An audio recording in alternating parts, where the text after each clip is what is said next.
ডান হাতে পানাহার করো, ডান হাতে পানাহার করতে হবে। অন্য এক হাদিস আল্লাহ রাসূল সাল্লাল্লাহু আলাইহি সাল্লাম বলেছেন যে কোনো ব্যক্তি যদি বাম হাতে পানাহার করে তাহলে ওই ব্যক্তি প্রকৃত মানুষ না, শয়তানের আকার ধারণ করে ওই ব্যক্তি বাম হাতে পানাহার করে। কারণ শয়তানই একমাত্র বাম হাতে পানাহার করে, কোনো মানব জাতি বাম হাতে পানাহার করতে পারে না। আমরা খাইতে বসেছি, ডান হাত দিয়ে খাচ্ছি, চিন্তা করছে যখন পানির পিপাসা লেগেছে আমি কি ডান হাত দিয়ে গিলাস ধরবো, বাম হাত দিয়ে খাওয়া শুরু করে দেয়। আর এটাই সে মনে করে আমি একটা স্মার্ট বয়। এটাই বর্তমান যুগে স্মার্ট একটি নীতি চালু হয়ে গিয়েছে, বাম হাত দিয়ে খাওয়া।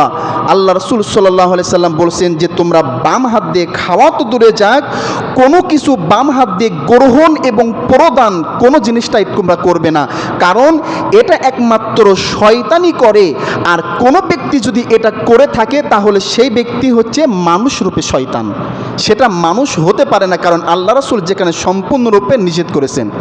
অন্য এক হাদিসে বুখারী শরীফ 5376 নম্বর হাদিস, মুসলিম শরীফ 5388 নম্বর হাদিস, ওমর বিন আবি সালামা রাদিয়াল্লাহু থেকে বর্ণিত, তিনি বলেন আমি যখন শৈশবকাল আল্লাহ রাসূল সাল্লাল্লাহু আলাইহি সাল্লামের পাশে যখন কাটিয়েছি তখন আমি ডান হাত দিয়ে বাম হাত দিয়ে দুই হাত দিয়ে খাইতাম। তখন আল্লাহ রাসূল বলছেন ইয়া গুলামু সাল্লামা লাহু ওয়াকুল বিয়াবিদিহি মিন ইয়ালিকি, যে তুমি তোমার ডান হাত দিয়ে খাও, বাম হাত দিয়ে তুমি খেও না, ডান হাত দিয়ে তুমি তোমার খাবারকে নষ্ট করো না।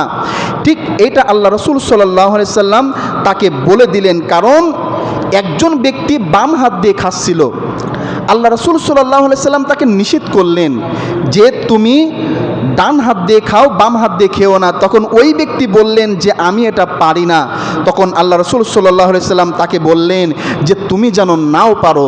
এই অহংকার করার কারণে ওই দিনের পর থেকে তার দুই হাতের কোনো হাত দিয়ে ওই ব্যক্তি আর মুখে খাইতে পারে নাই।